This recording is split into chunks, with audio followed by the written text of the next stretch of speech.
Welcome to another episode of Reseller Evolution. My name's Scott. And I'm Carl. How is it going today, Carl? Yeah, it's going good. It's going good. The sun's back. I get to sleep in again. Nothing's going on. You? You're just relaxing, sitting in the backyard, doing nothing? Yeah, I wish. No, anybody new here? I'm moving. Steph and I are moving. So as you can imagine, if you're a reseller, you collect a lot of stuff. So I've been moving a lot of stuff because it's not just stuff that I resell. It's also living furniture, like stuff we live with every day. Yeah. So, but it's actually going better than expected. So, and had some help with some people too. So that always helps. But outside of that, I think the only thing that's really being interfered with, and if I really wanted to push it, I could create it so that that's not an issue either. But is the amount of stuff I'm listing. But I'm still doing some sales, and I plan on listing some stuff today. But I always, you know what, Carl? You know what might be the really good thing about reselling is the non-motivation to list motivates you to get distracted. So therefore, I'm like, well, I could list or I could move stuff. Yeah. Unfortunately for me, it's like I could list or play video games. Oh, God. I never really got into video games. We did have an Atari, and just something I never ever got into. But I can see how that can be completely distracting. That's my addiction. Yeah.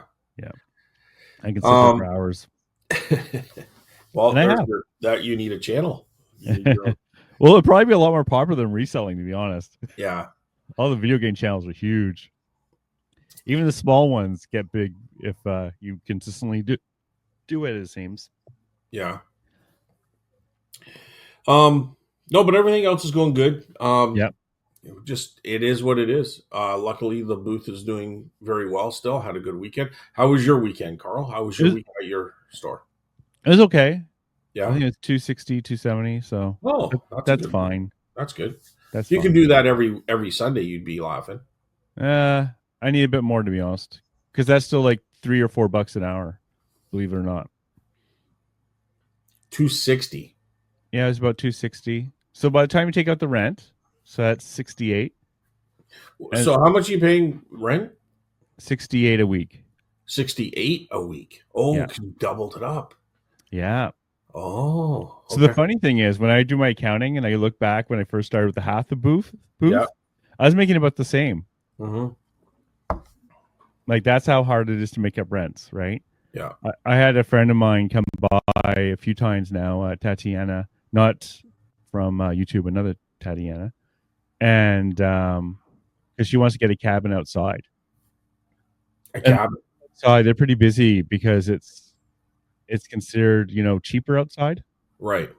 But I was warning her she might not make as much as you might think because people are pretty cheap. But she's going to try that. So because it's hard to make up the rents, right?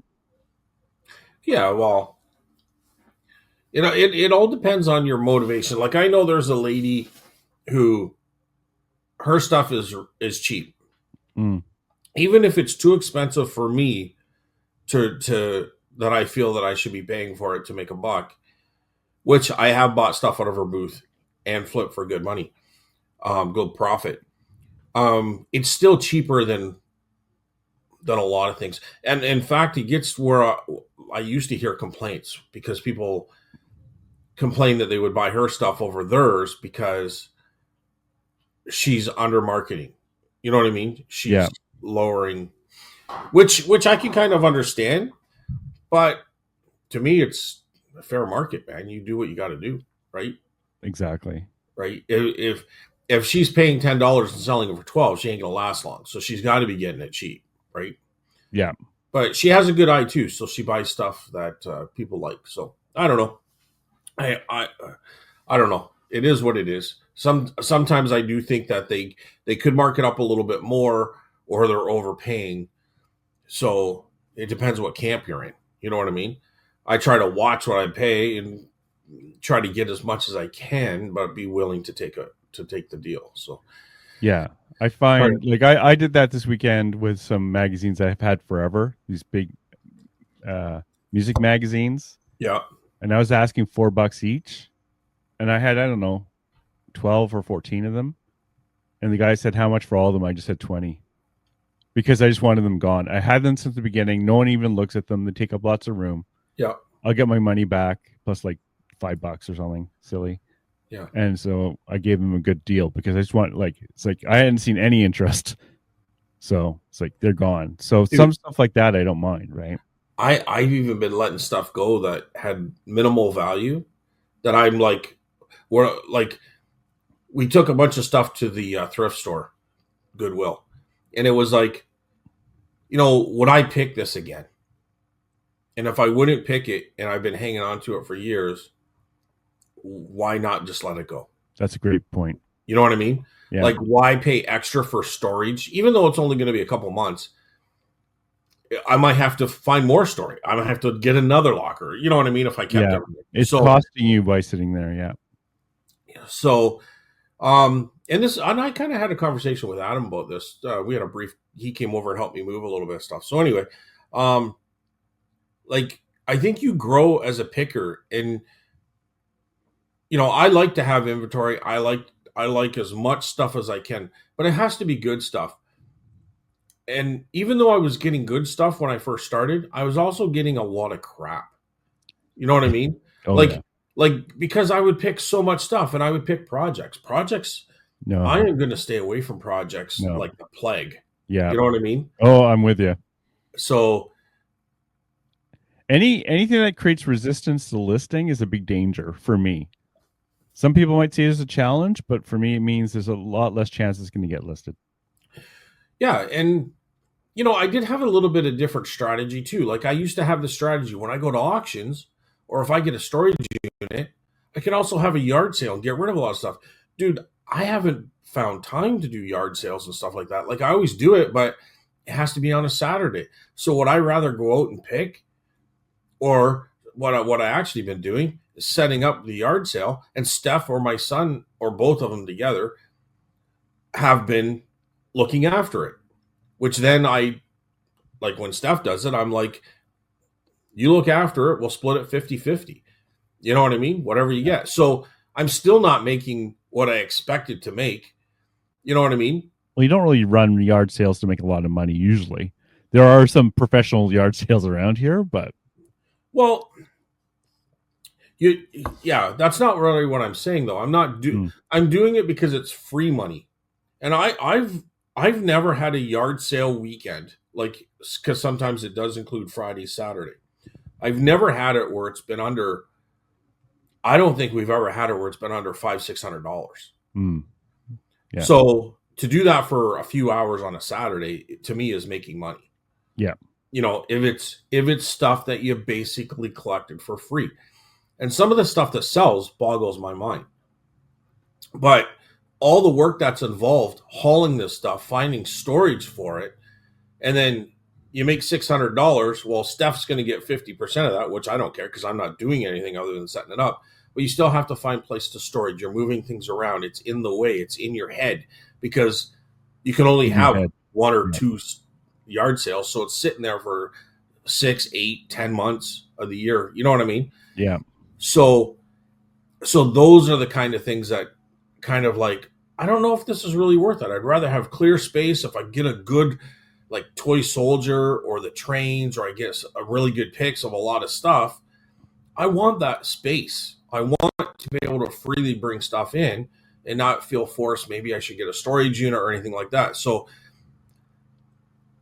I don't know. I'm kind of rambling on here, but no, I get what you're saying. What I'm kind of going on is it's taught me to think differently, to think, don't worry about chasing every penny. That's it. That's what I was going to say. Yeah. Focus on the good stuff. Yeah. Which could be McDonald's toys and VHS tapes, because I sell them out of the booth and I do well. I'm not discounting every $5 item, but if I buy a box of McDonald's toys for $20 and there's, I don't know, 50 and I'm selling them for $5, there's $250. You know what I mean? But all I do is slap a price tag on them, which takes me a few minutes with our system, put the price tag on it, throw them in a box, throw them in the booth.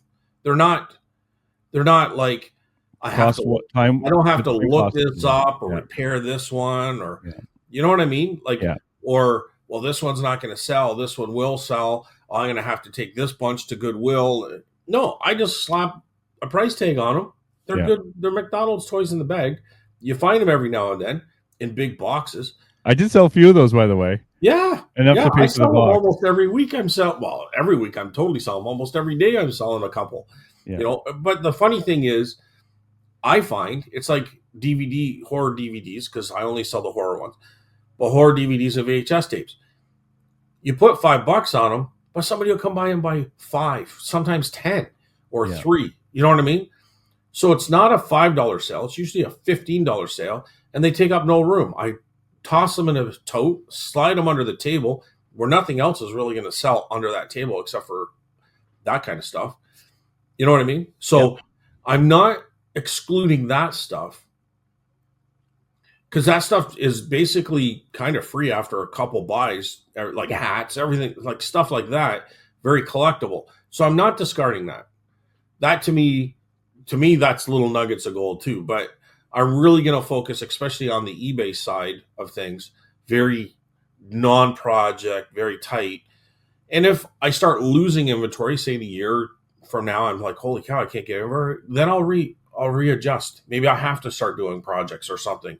But right now, I'm getting inundated with so much items that it's not worth me having to deal with this other crap that I'm really not going to deal with. I'm just going to push in the corner every now and then move it from a corner to a shelf, and then from a shelf to another shelf, and from that shelf to somewhere else. What are you talking about? I know. And then eventually it's going to go to Goodwill or a storage unit. Like, you know what I mean? Yeah. So, I just don't want everyone to say, you said you would never do that. Well, there's a few occasions where it might make sense to do something, but for the most part, you know, like other than a McDonald's toy or a VHS or a DVD, and with those DVD and VHS, again, it's strictly horror. I'm very niched in that. Yeah. Because that's what I do well in, right? So anyway, I think you kind of grow, but it doesn't mean I won't go back to that, because if all of a sudden I'm finding it hard to find inventory, I have to go back to the other stuff. You know what I mean? Yeah, not quite there yet, though, eh? What's that? Having problems sourcing good inventory. Like cross my fingers, like knock on wood or whatever, put salt over my shoulder or whatever it is. Like, thank God, like everything has been going good right now. Yeah. Like, I don't doubt that changes, but I'm also expanding. Like, I'm now expanding into clothes. I'm expanding into jewelry. And thank God for the booth, because a lot of jewelry is worthless. But as we've talked about last week, and again, you know, some sales in jewelry where it's actually very profitable, and all the stuff that I can't really sell on eBay, I'm not saying it's not profitable. I throw it in a jar, and then I put like $12.95, and here's a jar of jewelry, and then somebody will come and pick it up. They'll pick it up for crafts, they'll pick it up to resell, they'll pick it up for various reasons, right? So yeah. So anyways, but I'm expanding too. So as long as I keep expanding and finding new stuff like clothing and stuff like that, which I've been doing very well with, both online and the booth, that's something that is going to help me always kind of keep having inventory. You know what I mean? Mm-hmm. So I'm kind of expanding into art a little bit more too. Like, you're going to see some stuff. I mean, it's been busy moving, but I have some stuff that I really want to get online too. So, but it's sitting in the storage unit right now. Yeah. You know, back to your point a little bit about, like, you know, when I still have this habit a bit now, is I'll pick up something at the thrift store or wherever and say, well, I can make $5 or $10 off of this. I'm trying to stop that, because unless it's something that sells online for that, which is easy, right? In the booth, it'll probably just sit there as well. Like, that's the stuff I don't mind getting extra when I get a big lot. But picking it up individually, usually I find doesn't really work that well for me. Yeah. So I'm with you there. Well, what happened to me, Carl, and this is just one example of others, but I'm sitting there with boxes of stuff that it boggles my mind why I haven't got to it yet. But there was one there, and I thought, well, I'm going to dabble with some jewelry because I just bought some at an auction. And the one brooch sold very quickly within like 10 minutes for $150. And I had just kind of around the same time found a box, and I found a jewelry, a ring, sterling, that spins. So I'm thinking, well, like, let's see what this is worth. It's sterling because I'm dealing with jewelry and I'm just kind of looking up, but it's sterling and it had a maker's mark in there. Well, I couldn't find sterling, but all the gold ones were selling for like 1,200, 1,400, but those are 14 karat gold. And I'm like, well, this is gold tone, but it's sterling. It's clearly sterling. Everything else is gold. So I just, $200. I just threw a number out there and it sold within 12 hours. So Oh, wow. within the next day. And I'm like, I got so much stuff here and I'm diddle daddling with this little crappy stuff. You know what I mean? When I should be selling this stuff that's been sitting probably for a year or two in boxes. You know what I mean? Oh yeah, and I'm sure you've been discovering lots of forgotten treasures as you've been moving. Without question. Stuff that I not even forgotten. I didn't even know I had. Like, because if I'll go to an auction, I'll buy a bunch of stuff. I'm not even looking at some of this stuff, right? Like, because you don't really have time. And by the time you put it in a box and you come home and throw it in the corner, you kind of forgot about it. Yeah. Like you didn't even realize you had it. like it's like, wow. So it sounds really crazy and dumb, but it quickly can happen quick. You know what I mean? Well, especially since a lot of the joy is in the buying. A lot of joys. That is my most favoriteest thing. There's no question there. But not only that, I've been fortunate enough to always have a lot of stuff. You know what I mean? Like I've never been forced, okay, I ain't got nothing this week, I have to go back to this corner of these boxes. Like it just kept coming. You know what I mean? Yeah. And I don't want that to stop. I just want to be a little bit more picky. Okay. So how was your week with sales, Carl? It was fine. Like, I sold some vintage grapes again. Those little marble or glass ones, or marble, I guess. Marble, okay. Or stone, yeah. Those are hilarious to me, but they go eventually. Oh yeah, for and, sure. The funny thing is, out of the booth, one of my biggest sellers is those cars, eh? I know I say that every week, but every week I'm there, I say I sell $30 or $45 of those little cars I got. Okay, well that's good. Yeah, that's good. Yep. I went garage sailing, and I picked up a couple of bows. Recurve bows. So it's $20 for 2 vintage bows and a bunch of arrows. The bows, obviously, I'm going to sell out of the booth because they're so big. But I can play with them first. I've always wanted to shoot a bow, and I never have. So. Oh, really? Oh, yeah. Okay. So I got to pick up a bow line. I don't know how expensive they are. So they're probably just little target arrows. They're not like. No, they're arrows with sharp edges, like ends.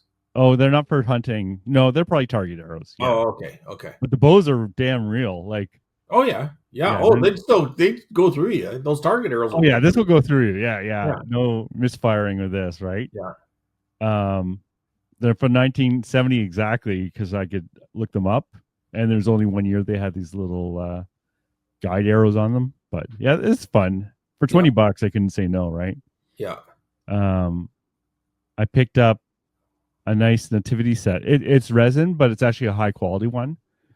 So for $5 or no, $10. $10. This is one of the garage sales I like, where like she was just giving stuff away. Huge houses I was at this weekend though. Like I was in Rockland, which is to the east of us. Yeah. And it's the type of place where you go up to the driveway and the house is like 3 times the size of my house, kind of thing. Yeah. So, but did you find good stuff there though, or it was okay? It was okay. Fine. Nothing. No home runs. Yeah. One place the guy was asking way too much. It was funny seeing all the resellers go up the driveway and back down the driveway. Yeah. Yeah. Because he's like, I don't know, it was insane. He had a bunch of train stuff, but he wanted more than retail or retail prices. And I tried to make a deal for a box of just cars, and he wanted $6 a car, and they were new, they weren't old or vintage or anything. It's like, well, I said, well, how much for the box? And then he starts taking them out one by one out of the box, right? And it's like, okay, I'm not getting a deal here. And he just wanted. There was no room for me, right? So I tried, but thankfully I walked away. No, sometimes in the past I would have bought anyways, but this time I walked away. Statues for $3. It was fine. It was good. Yeah, the booth, like I said, the booth was fine. I sometimes buy off another reseller there, and you're talking about selling at the market and stuff like that. And he always asks higher. I've learned not to negotiate because he'll never go down in price. So it's either take it or leave it kind of thing. Yeah. So I picked up some black belt magazines, but unfortunately, sometimes you gamble and there's not much there. And, I didn't get any home runs there, but sometimes if you buy bulk on those type of guys, if you can, they might come down then, like 10% or something like that. Yeah. Buy more than one item. Yeah. Yeah, maybe. He has better stuff though. So everyone goes to, like, he has higher prices maybe comparatively, but he has good stuff. Yeah. So you're not wasting your time. That's the big thing, right? And he's always bringing in new stuff. It's not the same stuff he's bringing every week. So that makes a big difference too, right? Yeah. And he gets to know you, and he's a really nice guy, actually.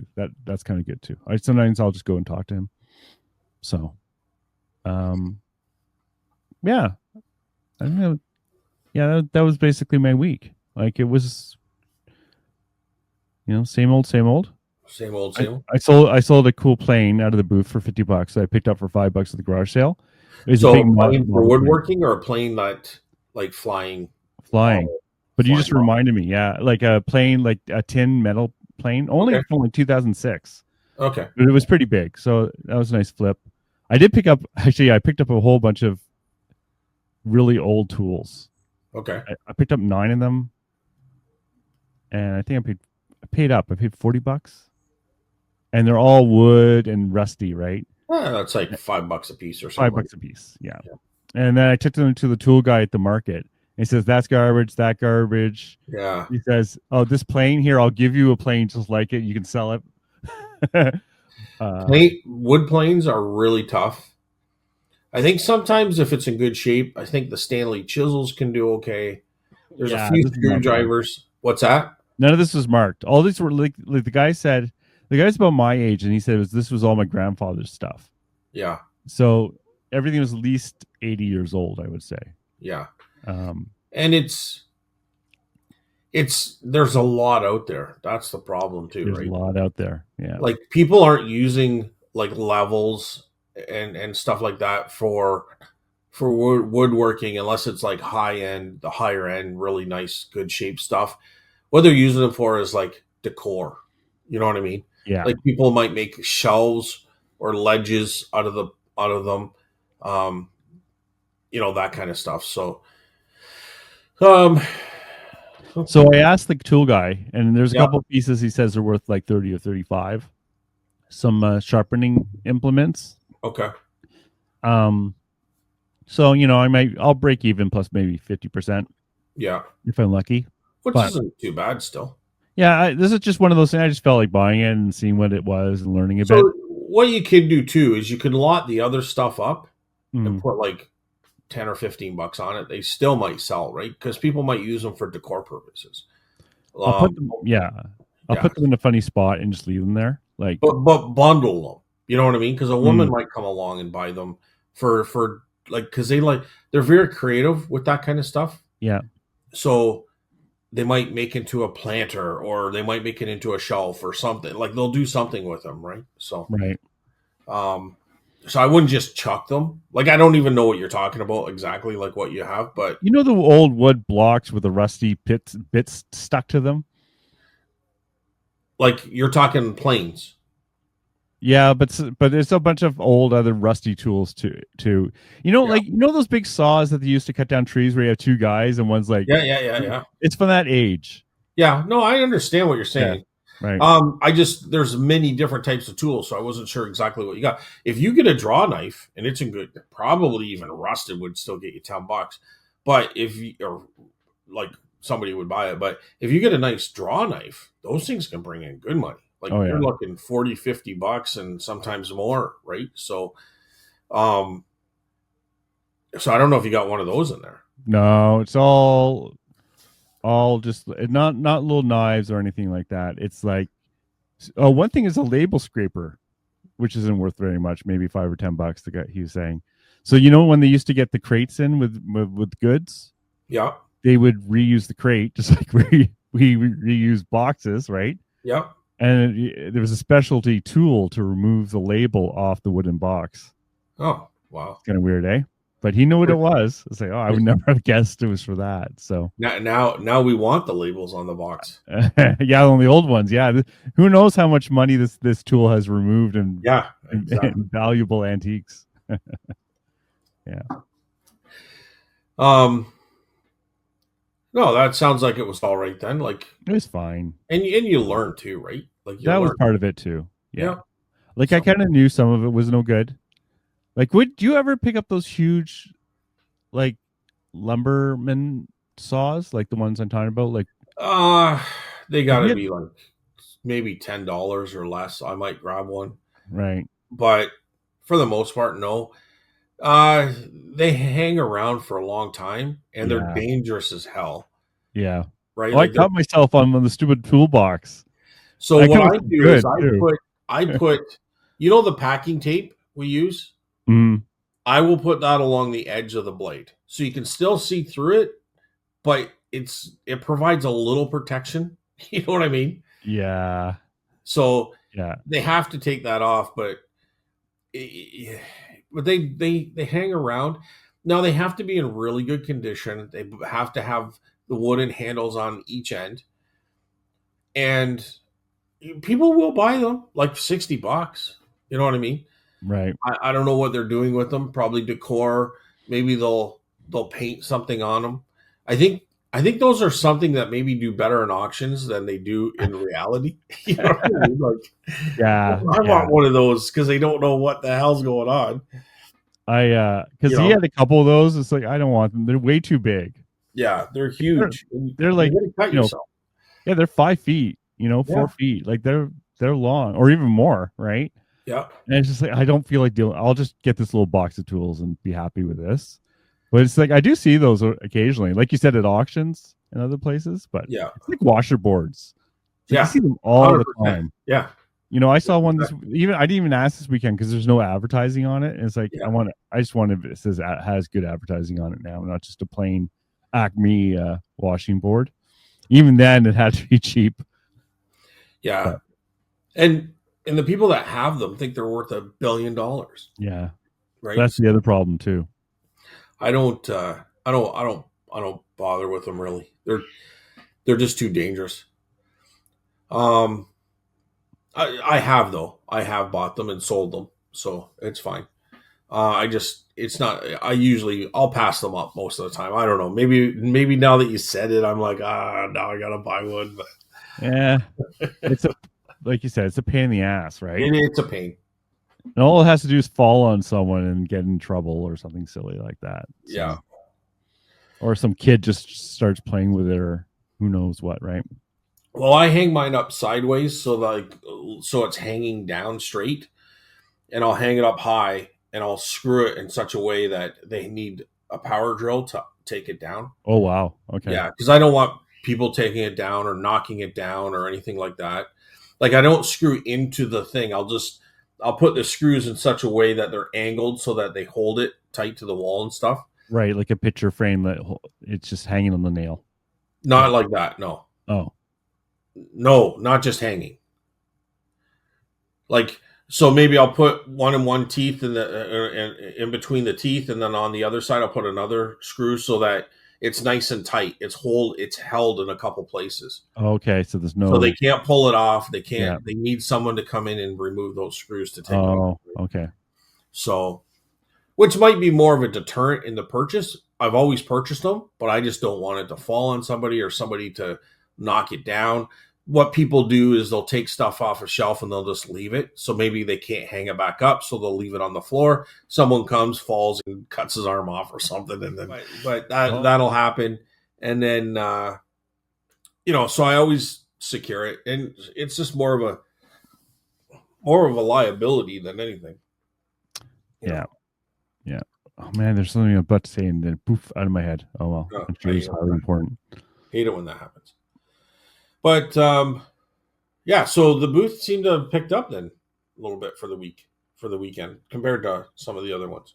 Yeah, a little bit. Like busy. It is better than last weekend. Sorry, busy traffic wise, or just people actually buying? People were actually buying. Okay. It helps when you have that $60 or $70 sale, right? It makes a big difference.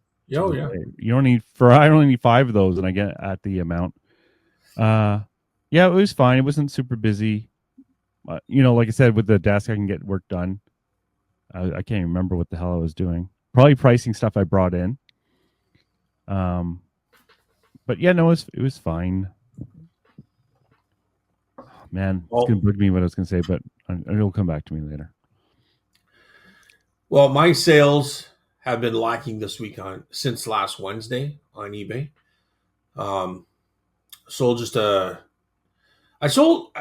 something that I had for a long time, Carl, which was a cast iron rustic farmhouse. It was a pulley. And another thing that I was really happy I sold was an alien head. Oh, I remember that thing. Well, I had 2. Okay.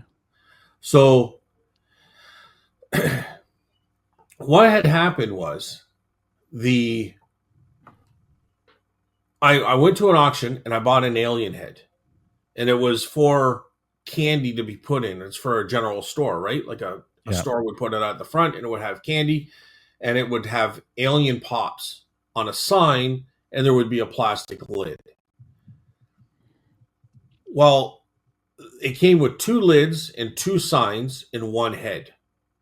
2 lids, 2 signs, and 1 head. Okay. Yeah, and the sign and the lid, like they were all in plastic wrapped up bag, and they were stuffed in the head. So I sold out of my booth with the sign in the head, and I kept the other top of the head, which is the top of the jar, and the sign that says Alien Pops. And I thought, if I ever found one of these things again, I would have extra, right? If it was missing, right? Or I could sell them on eBay. I think I'd get maybe $25-$30 for the pair together. So wouldn't you know it that I went to an auction and there was an alien head with no lid and no sign. But this was like in mint condition. It was a better condition. The other one was in good condition, but it had a little scratch on the eye, which is like a black paint. And so the paint had scratched. Well, this one was mint. There was no problems with it. And you know what I did? I took that alien sign and that alien head and I added it to it. So I got $85 off that. I think I had it listed for $125 and nobody was buying. Out of the booth, I sold the other one for $75. So then I had it down to $100 or $94.95 or something. But I ended up selling it for $85.95. So I think I threw it into an offer on a watcher. But but they bought it, and it goes out today. That's funny. It actually paid off in the end. Normally, I just get rid of that stuff because what's the chance? But it was so cool, and I think I noticed that there was a lot of them missing. These pieces, so that were on eBay. But yeah. Well, I could have sold them, and then that would have screwed everything up, right? So then you would have had that would be frustrating. Have the alien now, and you had the pieces and got rid of them. Yeah, that would be frustrating. That would have been frustrating. But I mean, I got the alien head and about 3 other things for like $5 because nobody wanted the alien head. Nobody knew what it was, and I'm like, I know what that sucker is. So that was great. But the booth has been rocking. It's been easier to keep up with the booth because it helps me move stuff out of the house. It's You know like, what I mean? I can put this in storage, or I could just dump it in the booth. I'll just put it to the booth. So the booth has actually been doing well. We have a vendor day coming up next Monday, so there's a lot of stuff ready to go to that. But I can't complain at all. The weekend has been great. Last Wednesday, not very much, just one item, and then it just kind of picked up from there. Again, a lot of smaller sales. I say this every week, but from DVDs to books for $5 to $10, McDonald's toys, just quickly going through them. CDs have been holding their own too, very strong. I sold a toolbox. So what I've been doing is kind of collecting modern day tools, like workable tools people would use around the house. And I find these metal toolboxes, and they're basically cheap, or they're almost free, really. Yeah. Sometimes I'm like, where did I get this? Like, it just came at a private pick or something, because I definitely didn't spend any money on it. So I'll just throw in some tools. I know where I got a couple of them, actually, was when I bought all that car part stuff. When I would buy the shelves of stuff. Yeah. So, but I sold 2 in the last couple of weeks, and they're not full of really anything big, like maybe a pair of pliers and some screwdrivers and, like needle nose pliers and vice grips or a adjustable wrench. That just basically everyday tools. I'll put $20-$25 on them, some sockets and different things, and they sell. And I guarantee I don't have more than $5 into them. Yeah. Because you might buy. What I did find is a lot of Snap-on ratchet sockets. So I've bundled them up, and I'm probably asking too much for the booth, but they do sell online too. You can get $25-$35 for those suckers. I bought a few Snap-on mugs. Oh, like did you? A set of like coolers, actually beer coolers, Snap-on. Yeah. So I thought, they go for $40, and it was $5, and they weren't. One had been taken out of the packaging, so I'll throw that in the booth for like $25-$30 and see if it goes. It has a Snap-on word on it, but it's just funny. Well, I've bought clocks with Snap-on and like a pinup girl type thing in a bikini, and I sell those for $85 to $100 out of the booth. Vintage. They're the 80s and 90s, yeah. Yeah, this is newer, but whatever. So the word Snap-on really sells, right? Yeah, yeah. Well, I think it was $8 maybe. So it's a marginal buy, but it was fine. It's like new packaging. I'm not going to put it on eBay. That'll go to the booth. So, actually, one thing that people were, just to interrupt for a second. Yeah. I finding my manga books really aren't selling at the booth, and someone I can't remember who mentioned it, but someone actually said to me they find the manga doesn't really sell at the market at all. So I might take that stuff out. It's just funny how each market can be different. Well, I think manga is a very, very niched group of people, and they probably. We actually have those buyers there. Oh, we yeah. Do. Yeah. It's young just men and women. Yeah, but they're not buying though. Not that, no, but they're at the market. Yeah. But if you want that type of audience, I think eBay is the way to go. If they were worth anything, I would have put them on eBay. Yeah. I got rid of a whole bunch of teacups because some people I knew from reselling actually came in, and I know they do teacups, and I say, hey, I got a whole bunch of lower end ones here. So I sold them a whole bunch at a good price. So I was happy with that. Yeah, and then you get that space back out of your brain. Yeah. Well, only half went, but at least half went, so that was good.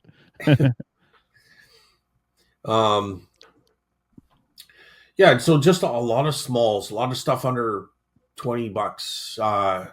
Cast metal horse head bookends, $30. Green canvas backpack, that's $35.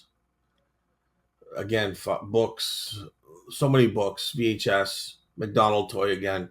More records. Got a lot of records went out for $8 each. A hat. Just trying to look for something bigger end, but display stand. Now I like this display stand. I got that also at that auction where there was a lot of books and stuff. The car parts. Yeah.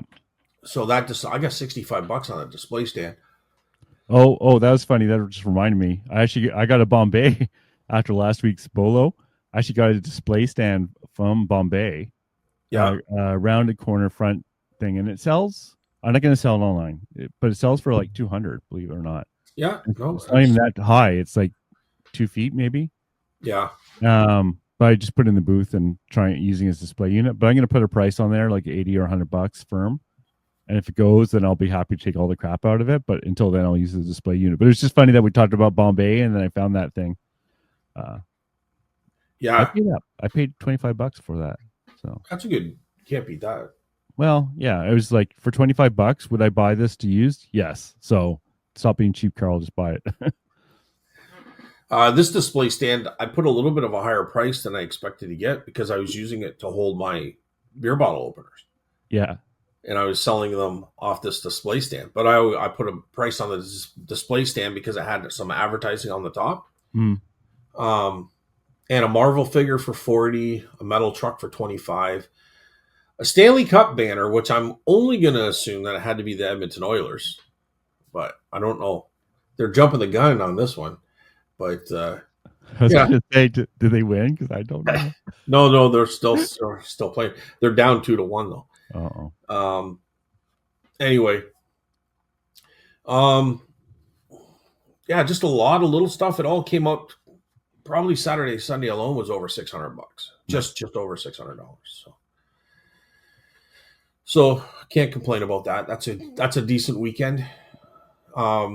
Saturday was very slow till about 2 o'clock or 3 o'clock because we had a big antique market thing going on about an hour away.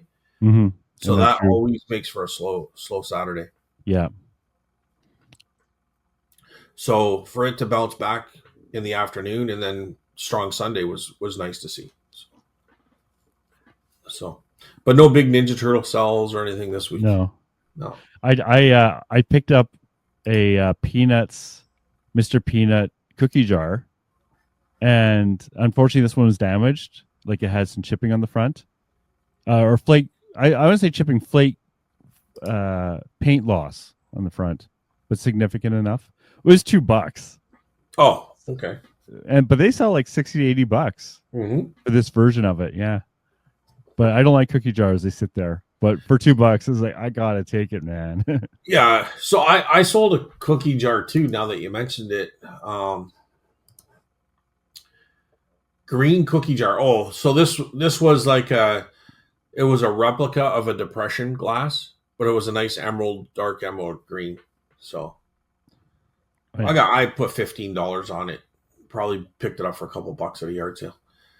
But cookie jars will sell, but they're not great, dude. They sit for a long time. And they're big because they're big.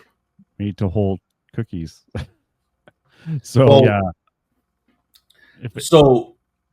If it's got a funky look to it, like something vintage, like even the 30s or something, like something really vintage, put like dog treat jar or something like that with it, because people will pick them up for decor and they'll also put their dog treats in it. Oh yeah, that's smart. So I remember Adam used to sell those ginger jars because people would use them for urns for their dog, for their pets. Oosh. Right? So because they're very ornate, they're very decorative. Oh man, the prices for this thing is all over the place. It's $40, $30, so maybe not as much as I had hoped.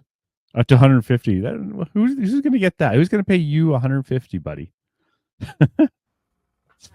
Well, you never know. You never know, Carl. I guess. You know, who's going to pay me $165 for a Ninja Turtle? But anywho, I guess that's about it. That's kind of it for the sales. So I mean, I'm going to chalk it up as a good week. Any sales at all between now and when I move is going to be just bonus as far as it's so nice once you're done and you're in your new place and you can just relax again. This is going to sound weird, but I'm kind of looking forward to it. I'm kind of looking forward to organizing it the way I want it. I'll have it set up exactly how I need it. like people online, people that are listening can't watch this because it's audio only. But Carl, I have this. It's a hairdresser chair, and it spins. Right? I bought it at an auction for like $5 or $10. I love it. It is so comfortable and it spins. Yeah. So I'm going to have here. I'll show you real quick. The audience, I'll try to describe it. So I can set behind me. I can grab my item. I go here, picture. Yeah. List. Then I just grab another item here. He's spinning in his chair as he's pantomiming. I'm going counterclockwise. He's gonna be trapped inside the middle and just like be a workaholic. Yeah. Isn't this amazing though? Yeah, I get it. It's like me with my spinning chair and the light box behind me, but so I was showing Steph this the other day. She goes, "Oh, you're crazy." She goes, "You're gonna gain so much weight." I said, "No, I'll go for a jog before I start." Yeah. But I'll have a table here so I can kind of like put anything that, first of all, anything that gets listed goes here. But this will be my walkway, but this will be. I'll have a table here where I can stuff is all ready to list. Like I'll prepare it the night before, so I can just grab it, picture, set. So simple. It's so simple, dude. I should be able to rip out about, I don't know, 50 listings a day. No problem. I'm gonna get dizzy. I'm gonna be like spinning around so much listing. I'm gonna be dizzy. You'll have to like record it and then like do a like speed up showing you listing things. If I put a propeller on my head, I'll probably like raise to the ceiling. That's how fast I'll be listing. But we'll see. And then I told Steph that I get like a nice couch and chair, and I'll do a video on it because the audience is like, "What the hell are you talking about?" Because here I'm downstairs. There's really no place for her to sit, and kind of we can chill a little bit, and I can keep working. You know what I mean? But this way, instead of sitting on the couch doing nothing, I can list. We still have, the same, like we're still watching a movie together or kind of hanging out. Right. Yeah. Yeah, that's going to go real well. No. She loved the idea. Because right now what happens is I'm listing down here and she's up there by herself. So sometimes I'll feel obligated not to work because she's there, right? Well, that's why I had the postcards upstairs. Because I can list that with just my laptop on my lap, literally. Because there's with postcards, there's no extra bits. Yeah, that still counts as personal time with Amy. So. Her personal time. That's exactly it, though, right? Like, but I think it's going to work out good. I'm looking forward to it.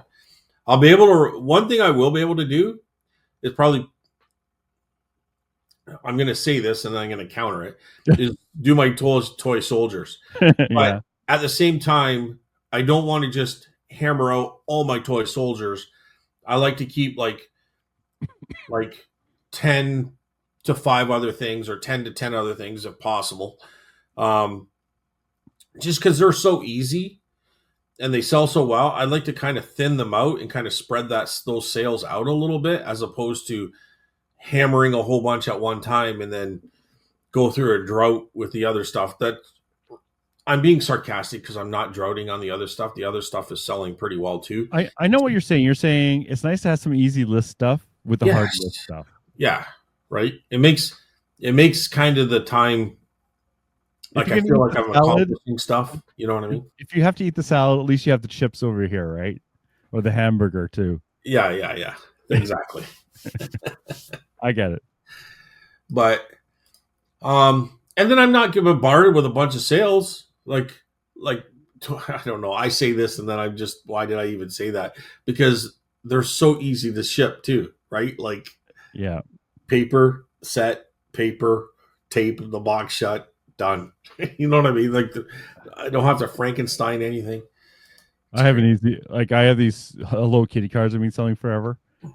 They go into bubble envelope, and I put 3 in, seal it, take the tape off, seal it, slap a label on there. They make me hardly any money, like $6 or $7 maybe, but it's You so feel good. easy. You feel accomplished. I do. It's a whole sale there. Yeah. What do you mean I don't sell anything? I had 25 sales today. Yeah, I made $10. Yeah.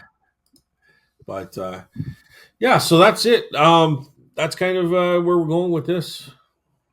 Yeah. You know. Well, this is the way it is. But I do want to get a bunch of listings this week, like, because I just feel the moving stuff is kind of taking its course. So I'm right on line, or right on track, I guess.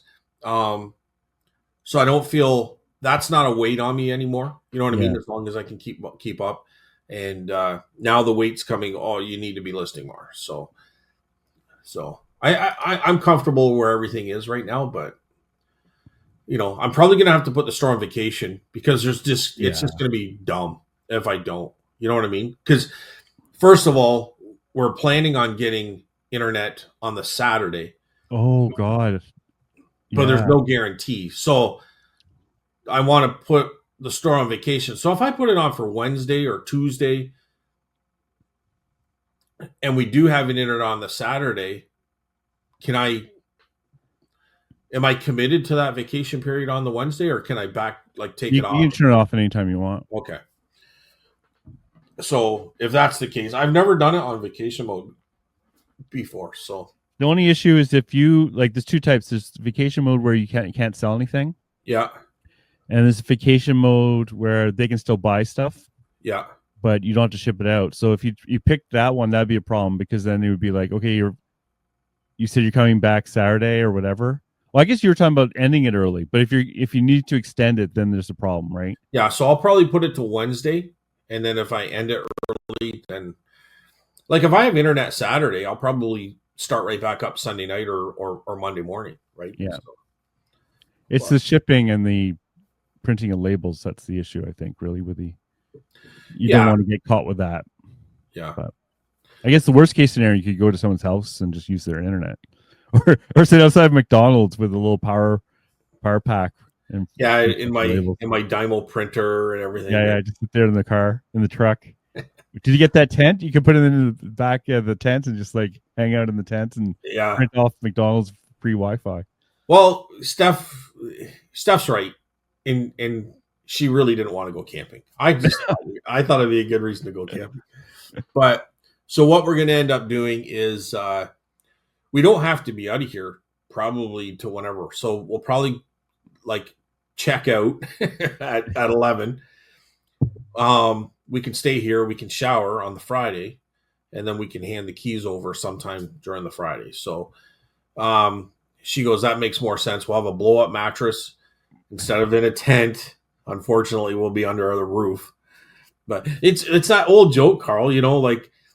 People live in tents, dream of living in homes, and then people who live in homes dream of living in tents, right? Because they go camping, and the people living in tents dream of living in a house. So it's really, really odd. We were odd, eh? People are odd. So or maybe it's just me. I don't know. But you're hitting the mattresses literally on Friday. What's that? Sorry? You're going to be hitting the mattresses, I guess, Thursday night and out Friday. Yeah. We'll probably be out even earlier, 9 or so. But you have to go see the lawyer, don't you, and hand over the keys and all that stuff? Well, that's what I'm saying. That's what I'm saying. But it's not going to be until Friday. So we have technically until the morning. So okay. Cool. But we don't. It's the same on the other side. We don't even know when we'll receive them, and if there's any type of hiccup or issue, it might be Saturday or something. There's that possibility too, right? So I hate doing Friday closes. And my buddy, who is the one that sold this house for us, him and his wife, during the process, he was dealing with something where there was an older couple who it was the move out date, and they hadn't started moving out anything because they couldn't find anybody to help them move the stuff out, and they didn't want to pay for a company to come and do it. So people were ready to move in, and these people haven't packed anything. Oh my God. Right. So it kind of was a mess that he had to go and kind of deal with. So that kind of stuff could happen. I don't think that's a situation there. That's very irresponsible of the owners. I don't know, dude. Like, who knows what kind of situation they're into, right? I agree with you, but I don't know their situation, so it's hard for me to comment on that. But right, I wouldn't be happy if I was the person ready to move in that day. I'll tell you that. Yeah. Right. So. Oh my. Yeah, I don't even want to think about it. And you might even be up for there might have been some sort of lawsuit of possible. Well, the people moving in are paying for that, right? Yeah. You're a squatter. Yeah.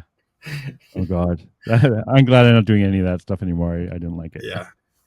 Well, I mean, those horror stories are few and far between, right? Like they scar you though. Huh? They scar would scare me, yeah. Oh, I'd help them move out. That's what I would do. Onto the lawn? Yeah, exactly. Yeah. Be careful, be careful. Yeah, right. Smash. Yeah. Garage sale. Beep, beep, beep, beep, beep, beep, beep. What's that? That's the dump truck. Bagging up your driveway. Van, yeah. We'll have you out of here in no time. But anyway, so it is what it is. You just kind of deal with things as they happen and hope for the best. I think it'll all be fine. It's stressful. My father-in-law lost like 30-40 pounds in weight when they're like literally when they're selling their home. And I could only wish, dude. Yeah, he did not look good though. It was just not sleeping, not eating for like days. Like really? Yeah, he doesn't like change, and it's obviously a huge change, right? Yeah, dude. I don't know. I've had many stuff in life to get stressed about. I just don't worry. Things happen. They're going to happen. And honestly, Carl, and I don't want to get into this like epiphany type moment or psychological moment. But honestly, when you look back on life, everything that stressed you out, probably 80% of it you've forgotten about. And the other stuff is just, you know what? I got through it. You know what I mean? There was no problem. Do you not find it that way? I get scarred. You get scarred, eh? I do, yeah. And I'll remember those things forever. And when something bad happens, it gets added to the list that continually is refreshed and brought up again in my head. Yeah. Yeah. That's me. Huh. Okay, well, should we get to the next part? What's the next part, Carl? Well, it's the part that we're going to have to momentarily pause.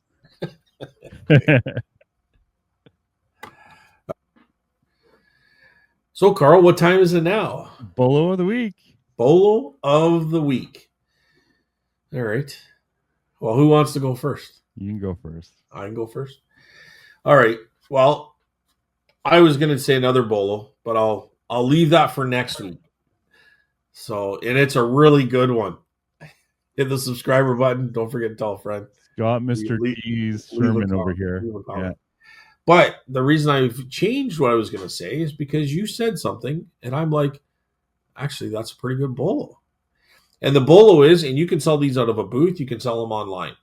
And if they're really nice, I would probably look to see if they're worth what I could get online for them, because you're definitely going to get more in a lot of cases than you would in the booth. And that is a draw knife with the hand-forged steel draw knife.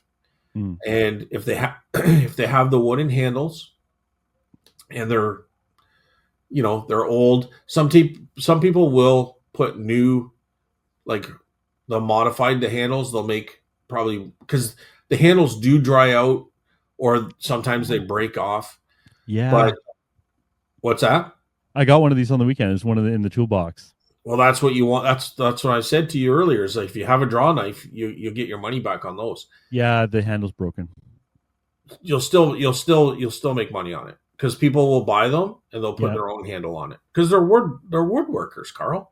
They'll whittle away on a piece of wood and put a handle on it. Okay. But No, so if you got these things, and I find them quite often. So you might And want to describe a draw knife. so it's like a long blade, and then it's got two curves at the end, and Right. that's all forged steel. And then on those curved points on each end is usually a wooden handle. Now sometimes it won't have a handle on there because the handle would have broken off because it's wood and a lot of time it's old. And what you do is you would pull those towards you to plane a piece of wood, right? You Mhm. would scrape off a number of layers of that wood with very thin pieces at a time. But it's called a draw knife because you're bringing it towards you. They do come into different. They do. It's almost like the reverse of a plane. A plane you would push it away from you, Yeah. right? Well, the draw knife you're bringing it to you, and these are very desired. I can't keep them in my booth. I've never had a draw knife stay in my booth for longer than I'm going to say a couple of weeks, and that's at $45. That's the sweet spot for selling them quickly, and I pick them up for a lot of times nothing because they'll just be part of a lot, or you can pick them up for $5. Now, if the person selling them knows what they are, they're going to put $40 on them every time.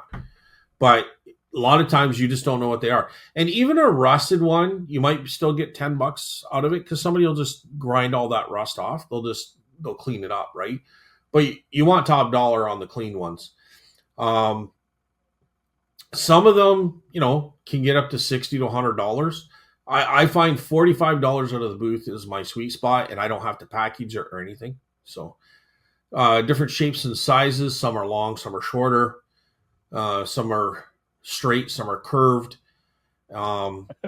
Some of them are the newer ones, and I don't see any here quick like that. I'm quickly looking at. Some of them are short, thin blades, and you'll see them like on a blue kind of casted handle.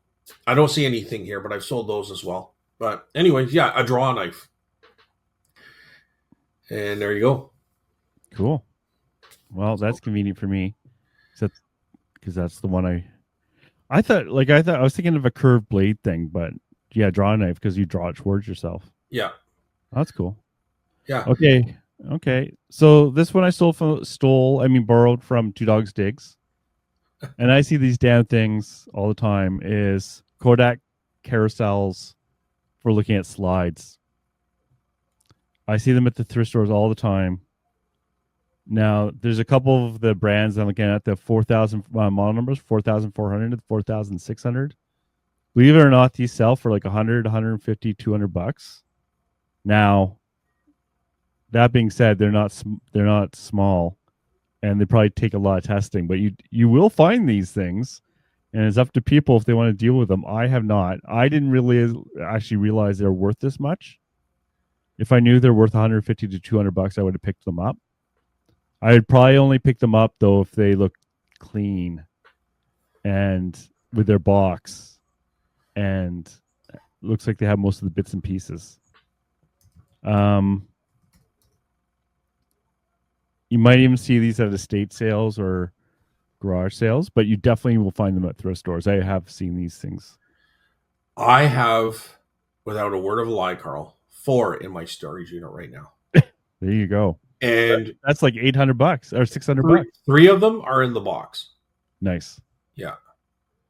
And they're very clean. But I've sold them before, but not for this kind of money. I sold them for $40 out of the booth back before I was on eBay. Yeah. So, shipping on this is going to be high. So you have to kind of take that into account too, right? But hang on. All right, go ahead, Carl. Sorry. Yeah, I was just saying, like, I'm not going to say I'm going to run out and pick these up. But if it's very clean, hardly used, has the instruction manual, I think having the box is actually kind of important for this stuff, as much just for packing it safely. But, if it's cheap enough and it's there, you are leaving 100, 150, $200 on the shelf there if you leave it. And you know what? Sometimes I do leave $100, $150, $200 on the shelf. But well, I'm seeing one here that sold for $400 US. really, Yeah. But it's not a Kodak, and it's a long tube front. It's very vintage. So it's $546 Canadian. oh wow. I have sold the older ones, but I usually put them in the booth for like 40 bucks. I might have to double check these. I just didn't want to get into shipping. Yeah. And this is the sort of thing I might get damage in shipping, and getting a return would not be fun. Yeah. So, but sometimes, like I picked up this week, I picked up a weird Sony Video 8 player. It was working. It's like $200-$400, believe it or not. It is not working, but it was still worth picking up for parts for like $80. Yeah. So I think your Kodak carousel ones are going to bring your more consistent $100 plus. I don't know if the ones that are in the storage are working, but they're definitely in their box. So there's 4. Plus I have this one here, which I have here out of the box, and it's a Hanimex LA Ronde. I don't know if that's right, but what did I put? 500 EF. But it seems to be around $50. Sometimes 35, sometimes 65, but probably 40 bucks again. But no, that's cool. I'm glad you mentioned that. Yeah, like some of the other models sell for more like $300, right? But they all look the same to me. We grew up with slides. I remember once a year we get out the old slide projector and actually watch it. Well, not only that, but in school, everything was on slides. Oh, we had transparents they used to like put on the wall. I remember that. Yeah, there was those, but I know, like, we had one guy come in and he talked about traveling around the world, and he had pictures and all that kind of stuff. It was all on slides. We'd have people come in and talk about different things, but it would be on slides. Oh, okay. Because that was the thing to do back in the 70s, kind of probably into the 80s, right? You forced people to come over and watch your slides of your vacation. That was a joke for a while. Hey, dude, listen, anything got us under actual schoolwork was fun. Yeah, exactly. My favorite time was bingo in French class because I actually had a chance to understand what's going on. Well, this guy was one of the writers in Hangover 2 or Hangover, the movie.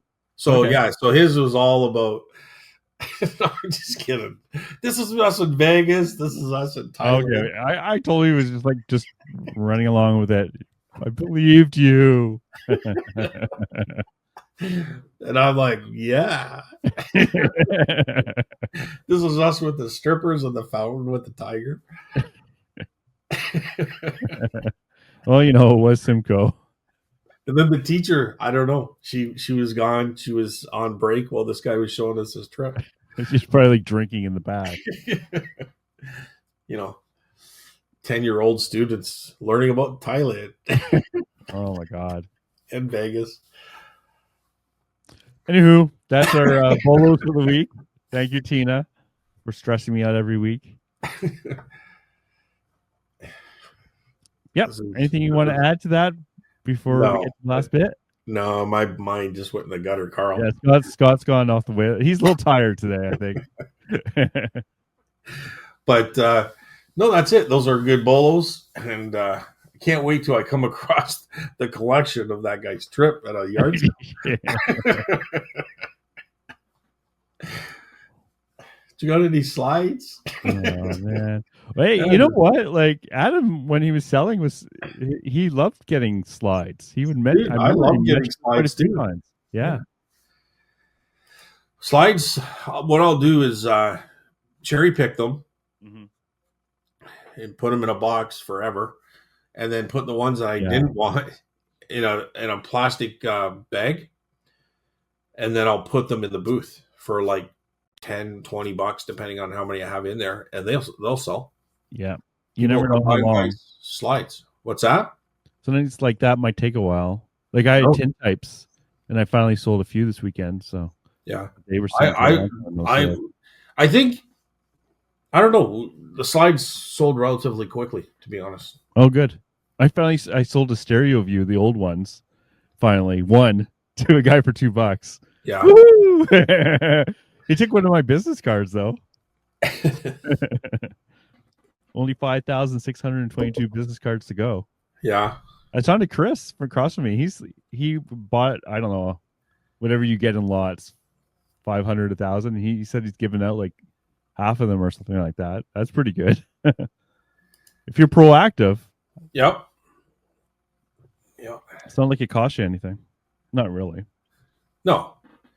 Well, I mean, dude,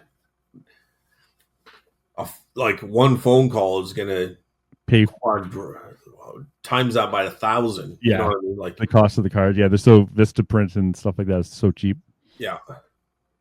I didn't have one this weekend though, but I was talking to a couple at a garage sale, and if the right thing happens, I'll say, "Oh yeah, I'm looking for stuff for my booth," right? Just to see what they say, because I know I don't hide that. Yeah.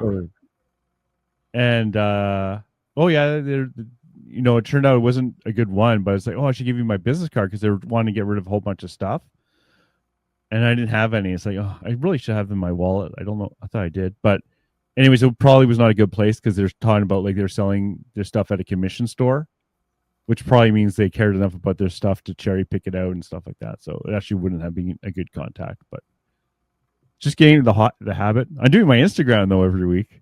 I put out a little Instagram video of my booth no matter what. Oh yeah, nice. Did I? Yeah, I saw this one. You put a bunch of. Were those pics that you got over the weekend? Yeah, yeah. I just show new stuff, and I show it at the end of the day. It's more of the habit of getting into actually putting stuff on Instagram. It's gonna get real boring real quick if I just show the same little tiny bit. Maybe I'll show off Chris's booth or something, or both our booths next weekend. What about the chrome elephant? Didn't you have a chrome elephant there? I know that was last time, but didn't you have something chrome again this time? Yeah, you're talking about the moose, maybe? Moose last time. There was an elephant or something this time. I don't even remember. I don't even remember what I did. Put it up. I know. That was a long time ago. Anyways. I'm going to... Okay. I was going to try to find it, but... I believe you. It's more like, what do you do? What do people do with Instagram? Like, because it's like, I understand the point is to get people interested in what's going on. Like, maybe I should be showing more of the market or something rather than just my stuff. I don't know. I don't get this modern stuff. I think it's just to pass time while you're on the toilet. Oh, I'm not doing Instagram while I'm on the toilet. I'm not posting Instagram videos while I'm on the toilet. No, I mean that's what people are. They're just scrolling through and looking at jokes and different stuff to pass the time. The horror. Yeah. Actually, what I showed was Mr. Peanut, which is the cookie jar I was talking about. Oh, one of the things was a chrome boat, maybe, that you're talking about. Oh, that's it. Yeah. Yeah, that's my buddy's. He also a cigarette making machine there, which is kind of cool. Yeah, I had a tough time selling those. I picked those up, but they will sell, but they take a while, and you don't get much for them. Maybe $10-15. Yeah, I think mine is 25 or 30. It was a strange assortment this week, actually. Yeah, I don't. Do they? The joke was, do they make marijuana smokes out of that? That's. Well, you can do whatever you want now, right? Yeah. So. But, yep. All right. What time is it now? Comments of the week. Comments of the week. Comments of the week. Do we get? What's funny is I hate when people repeat things in podcasts, and I totally do that myself. It's so annoying. I'll be listening to the podcast, and it's like, Carl, you already said that, and then it's like, oh, Carl, you already said that. It's like, oh my god, you're doing the thing you hate. Yeah, I mean, when people repeat the same thing on podcasts, that ticks me right off. Yeah, no, I hate when people repeat it over and over again. Repeat what? Repeat the fact that they already said something on the podcast. Wow.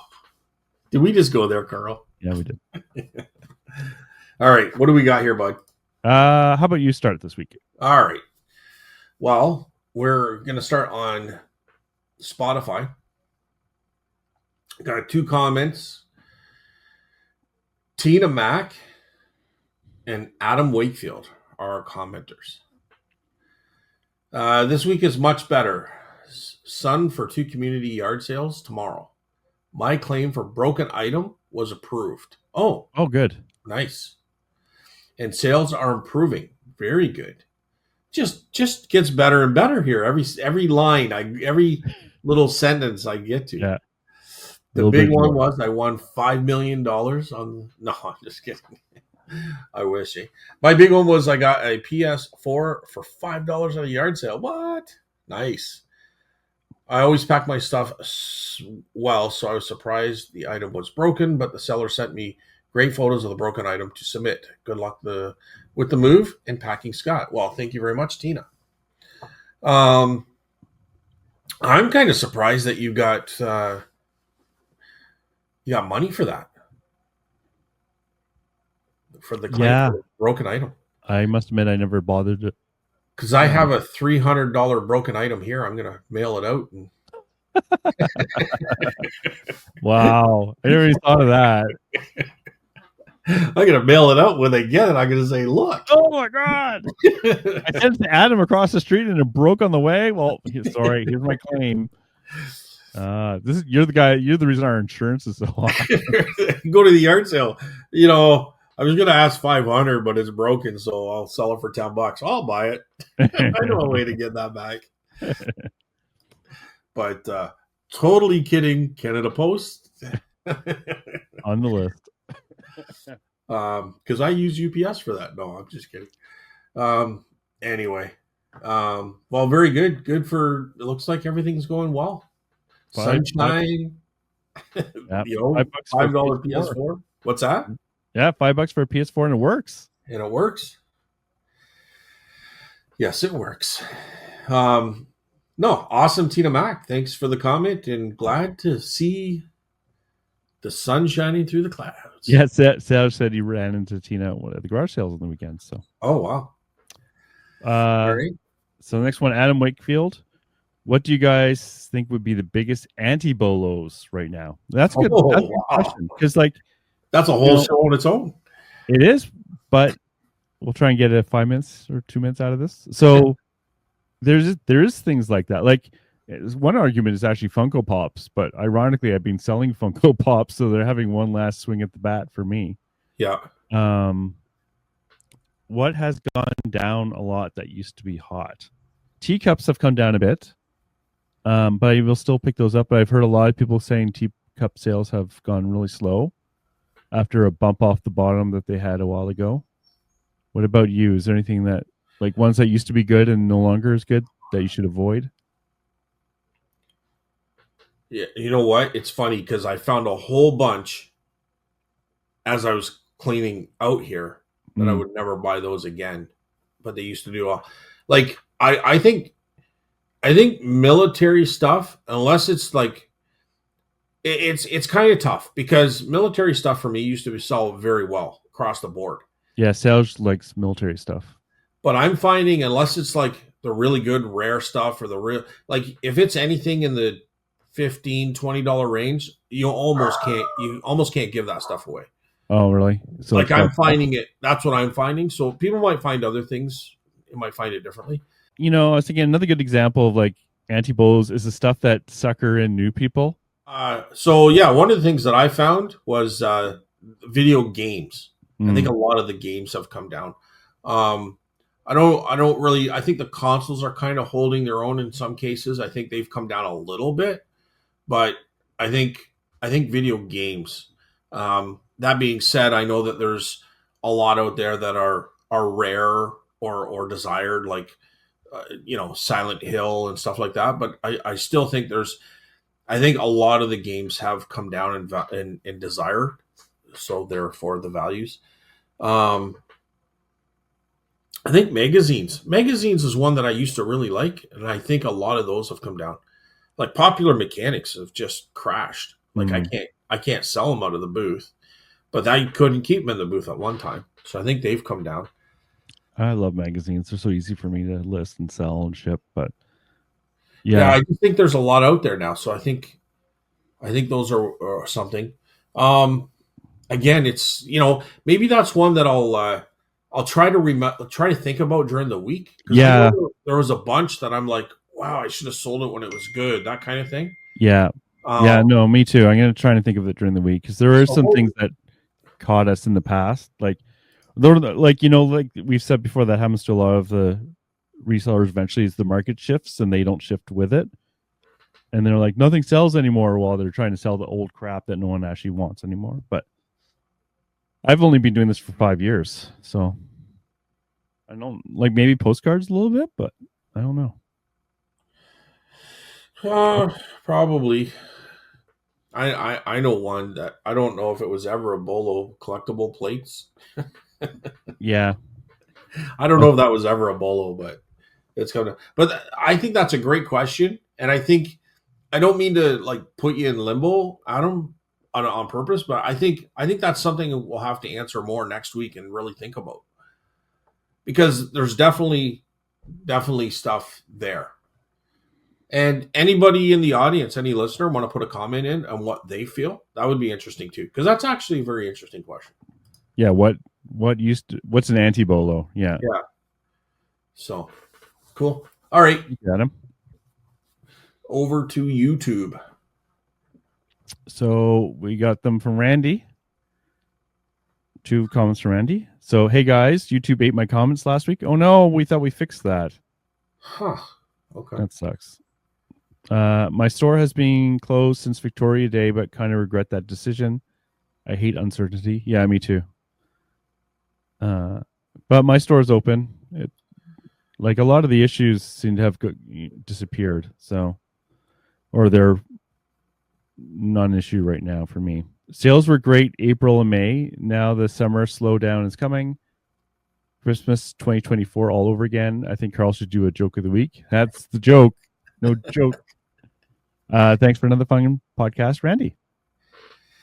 Awesome.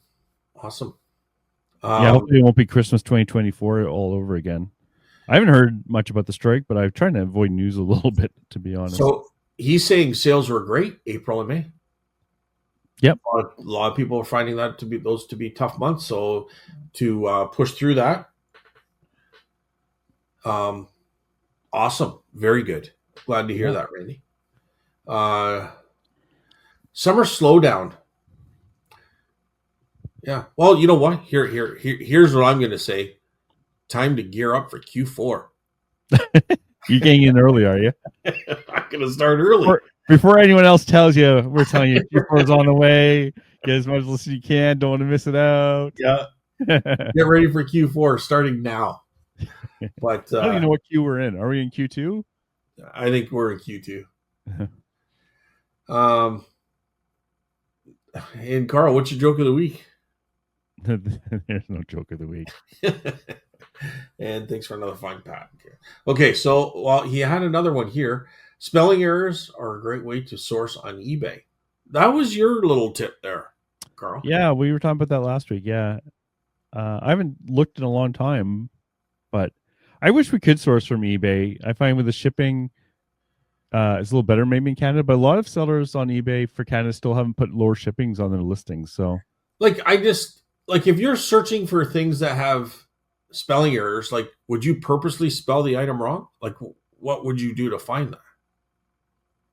There's a website that you could do that with. I don't know if it still exists, but you could put in what you're looking for, and it comes back. It spits back common spelling errors for that. No, but spelling errors are a great way to source on eBay. But if it's not showing up because you typed in like beer bottle and you put bear bottle, right?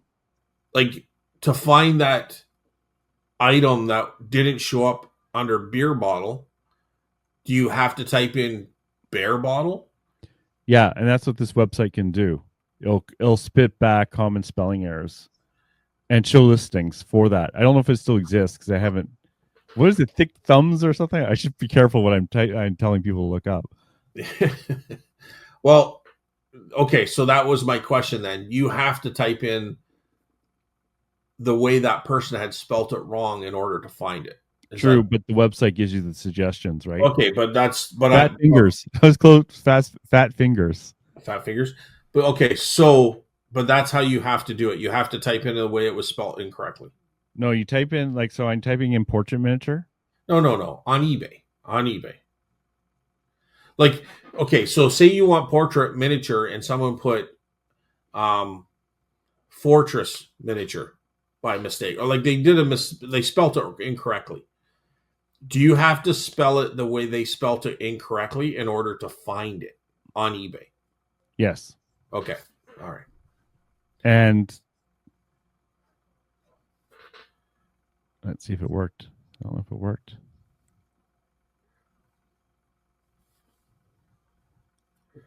So okay, here. So fat fingers, right? I went to the website, typed in fat fingers, typed in portrait miniature, right? And then it says click to view on eBay, and then it brought me listings on eBay. On the first listing, they spelt it portrait miniature, PROTRAT, right? Okay. But fat fingers came up with all the spelling mistakes, not me. Okay. So you don't have, so it came back with 34 results. There's another portrait miniature, miniature spelt miniature. So it actually came back with 34 results. And it's possible that no one knows these exist because the person, wouldn't necessarily know they spelt it wrong, especially me. I'm horrible. So now what are you looking for? Now you're looking in those listings for what? Like people that have brought the price way down because it's not selling? Well, what it's doing is showing the results that since they put the wrong spelling error in, they're probably not getting a lot of traffic. Right. So you might be able to lowball them because they're like, no one's interested in my item. Right. Or even better, if it was an auction, that would be even better. Okay. Right. So it's not guaranteed that any of these are going to be a good deal, of course, but it could be like they're like, oh, no one's even looked at my listing in 2 years, and this guy sent me an offer for 30%. I'm just taking it. I'm not saying that would happen. It's just a bigger possibility, right? Okay, I get it. Okay.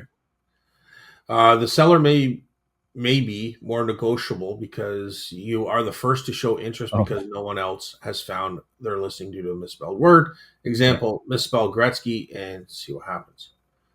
So misspell Gretzky, see what happens. Okay, let's just do it for the hell of it. So fat fingers, and then Gretzky. Thankfully, Randy spelled it for me. Find, and then click to view on eBay, and it came back with over 1,000 results. Yeah. Okay. Here's Gretzky, Gretsky, GRZTKY. So it's kind of funny. So now, what is there any auctions for those? Yes, there's 49 auctions. One of them has lots of bids though, so someone's finding them. So sometimes, like eBay will correct your spelling for you in the search, like it'll show your listing anyways. Yeah. But you never know. I don't use this that often, but it's there. Okay. So fat fingers. If anyone's really bored. I only ask because this is the first time hearing it, so I find that interesting. So very good. I guess that's it. That is all. That's all she wrote. Oh, you just sent me a link, Carl. Yeah, that was the fat fingers. So okay. You have to trust me that that's an appropriate site to go to. What else could it possibly be? I don't know. Okay. Yeah, I guess that's it. So what's your plans for the week apart from like just moving and packing and moving and packing and shipping? There was a lot of pressure to make sure that we stay ahead, and we've done that. So I think honestly today, because Steph's not here, I'm probably going to work on moving some stuff because I can take stuff upstairs and set it there without it getting into her way when she's not here. And then tonight after work, Adam's going to come by and help me lift up. So I can deal with the item, getting it off the truck and into the storage unit on my own, but I can't get it out of the house on my own. So he's going to come by after work, and we'll do what we did last night, where we takes him 10 minutes of his time, and he comes out and he helps me load it in the truck, and then I'll drive it to the storage unit in St. Thomas and drop it off. So I think today is going to be more focused on moving, but tomorrow I really want to focus on listing. I want to list a lot of stuff and just try to keep that kind of going. And then probably Friday I'll work on the booth. Saturday I'll go to the yard sale stuff. And then after that, I'll probably be moving a ton of crap and just keep on top of everything. You know what I mean? Yep. So, well, one shelf is gone behind you, but there's still 2 shelves I see. Oh, dude, the garage is pretty much cleaned out. The downstairs is probably 80% cleaned out. And Monday is a vendor day. So a lot of this stuff that's here is really sitting here for Monday because it's a vendor day. So I can take a lot of stuff in. We're closed that day to the public, but all the vendors can come in. We do that once a month. Yeah, so I'm pretty happy with the way things are going. There was actually a couple shelves here, Carl, that are gone. The one directly behind me, but there was also one over here. So there was 2, and they're both gone. So they're trust me, it's very good. I notice I can still see the lady leg lamp has moved over. It's moved over. So I don't want that to break, even though there's a box there. I can't seem to be able to fit it in there. Oh, that's so annoying, isn't it? It's brutal. I don't know how that happened, but it's almost like the box shrank. But what I'm going to do is that's going to be set up in my other place because I love this lamp. This is one of my favorite stories, and it's from Italy. So it's very expensive lamp, yeah, nice for Jilly. Yeah, I mean you can't really see. I mean I know the audience can't see, but it's really just a matter of putting the stuff in a box over in this corner, and it's gone. That'll take. I'll be done that in about 20 minutes. So, I'm super happy with the results. I'm actually. When I look and I see how many more days we have left, my goal is to have pretty much everything done by the 20th, except for maybe the heavier furnitures and stuff like that. But just to have more of my stuff done by the 20th, and I think I'm well within that. So nice, yeah. And it gets easier. Like the more stuff you moved out, the easier it is to move around and move the rest of the stuff out. So. That's true. That's very true.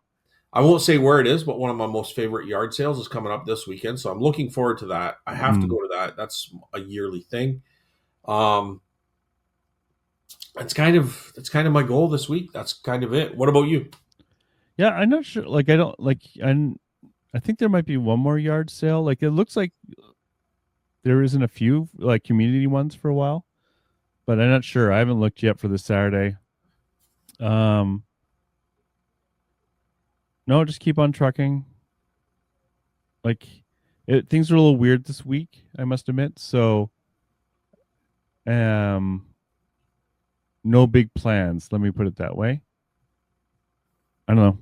I know it's boring, but what can I say? Yeah. I really am looking forward to getting this done, getting this move done. Yeah. Because there's a lot of those private picks that I really haven't been out trying to get. Yeah. And I really want to go through the trailers that this guy was talking about. I saw them. They were behind him. So I know they're there. Oh, the tease, eh? Yeah. So, I don't know. I just, there's a lot of things that weigh in the mind. It's really crazy how this plays on your mind a lot, and you're always second guessing what you should be doing. But I mean, I got 2 storage unit fulls. It's not like I need a truck trailer of a tractor trailer full of stuff. You know what I mean? The last thing you need right now, yeah. Right. So it's I got to be smart about it too. But you know, sometimes smarts don't come into play. So I just really want to, you know, probably the best thing to do is just to hit the yard sales. Let this guy call me. Don't try to push it. But hit a couple yard sales, hit them lightly. Really only pick the good, cheaper stuff. And kind of go from there. Like, and really concentrate on listing and clearing the storage units out. So I don't know. Other than that, it's just kind of, that's probably where I need to be right now. But I'm really looking, actually, I kind of said this maybe a couple times, but I really think this move is probably a really good thing. Like, not maybe so much far, but it kind of is resetting everything. Does that make sense, Carl? It forces you to clean up and realize what you have. Yeah, it forced me to do something that's probably really needed to be done. Because we all have those dark corners in our basement or wherever we are that hasn't been touched for way too long, right? Yeah. Yeah. Because it's easier just to not touch it than to destroy. But when you don't have destroy your, you know, everything organized, but you don't have a choice. So, you know, you're forced into it. I can't believe how freeing it is to have stuff not piled around you. And I've said this kind of before, but it's not even in my workspace part of it. It's everywhere in the house. It really just, it's freeing. It's like, it's crazy. It's almost like, why am I doing this job at all? You know? Nah, not quite. But anything else, Carl, or is that pretty much it? No, that's it. All right.